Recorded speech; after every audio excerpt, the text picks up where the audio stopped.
Salam saudara pemirsa, selamat berjumpa kembali dengan kami dalam program Berita Pengharapan. Saudara pemirsa, saya ingin mengajak kita hari ini hari yang khusus untuk kita semua, yaitu hari kenaikan Tuhan Yesus. Kata kunci di sini ialah bahwa kalau kita benar sudah mengalami kenaikan Tuhan Yesus ke surga itu, maka mata kita selalu memandang ke atas. Mari kita berdoa sebelum kita lebih jauh mendengarkan firman Tuhan ini. Bapa, dalam nama Yesus kami mengucap syukur kepadamu Tuhan.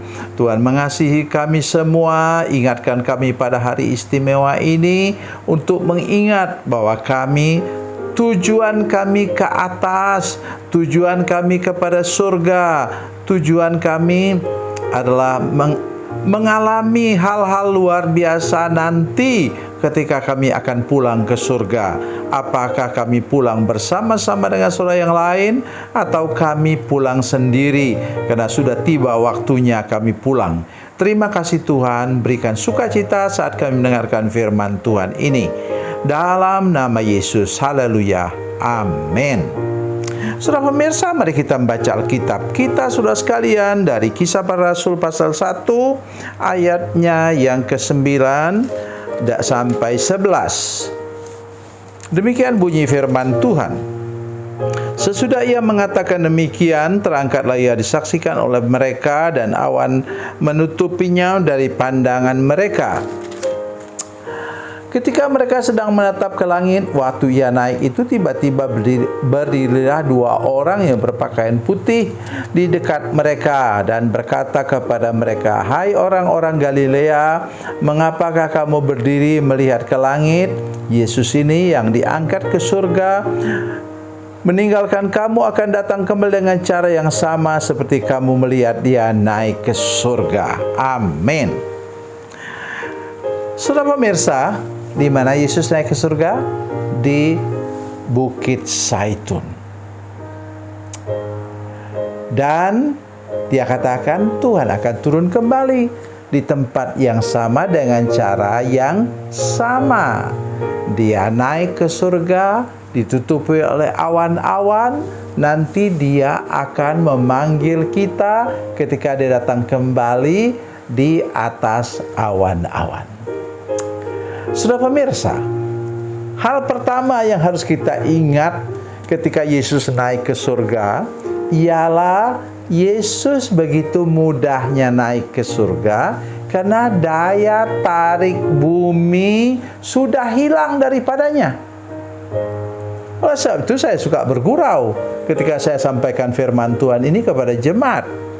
Hati-hati saudara sekalian. Jangan-jangan nanti kita mantul-mantul. Saya tahu mantul-mantul itu begini. Kayak mau naik, tapi jatuh lagi. Mau naik, jatuh lagi. Kenapa? Hidup kita tidak benar-benar terpelihara seperti Yesus. Alkitab katakan Yesus tidak pernah berbuat dosa. Jadi tolong kita ingat itu baik-baik. Bukan dipaksa kita untuk hidup kudus, tetapi Tuhan mengatakan kepada kita dengan jelas, untuk apa dia tulis firman Tuhan ini kalau tidak ada gunanya. Mari kita lihat 1 Petrus 1 ayat 15 dan 16. Begitu jelas firman Tuhan katakan. 1 Petrus 1:15-16. Tetapi hendaklah kamu menjadi kudus dalam seluruh hidupmu sama seperti Dia, Yesus yang kudus yang telah memanggil kamu. Sebab ada tertulis, hendaklah kamu kudus sebab aku kudus. Untuk apa Dia suruh kita kalau kita memang tidak bisa hidup kudus? Tuhan suruh kita hidup kudus karena Dia sudah menjanjikan bahwa kita bisa hidup kudus. Itu sebabnya saya sering katakan kepada jemaat kami, kepada saudara sekalian, mari kita hidup dengan bertekad untuk hidup apa? Tulus hati, lurus, dan kudus di hadapan Tuhan. Ingat saudara-saudara sekalian, jangan pernah melupakan hal ini. Ada yang bilang pada saya, oh kalau dagang mana bisa hidup tulus lurus. Saudara sekalian, saudara tidak mengerti. Ada begitu banyak orang yang hidup tulus dan lurus, kemudian kaya dan luar biasa kaya, sampai jadi konglomerat. Saudara sekalian, ingat itu 2 orang hamba itu yang diberi 100 talenta dan 10 talenta dan 2 talenta. 5 talenta, maaf. 5 talenta dan 2 talenta. Mereka putar uangnya, dan itu menyangkut hal seperti menabung atau membungakan uang yang normal tentu saja, bukan jadi rentenir. Kemudian hasilnya apa? 100 kali lipat. Mereka hamba yang baik dan setiawan, kata firman Tuhan. Jangan pernah lupa itu.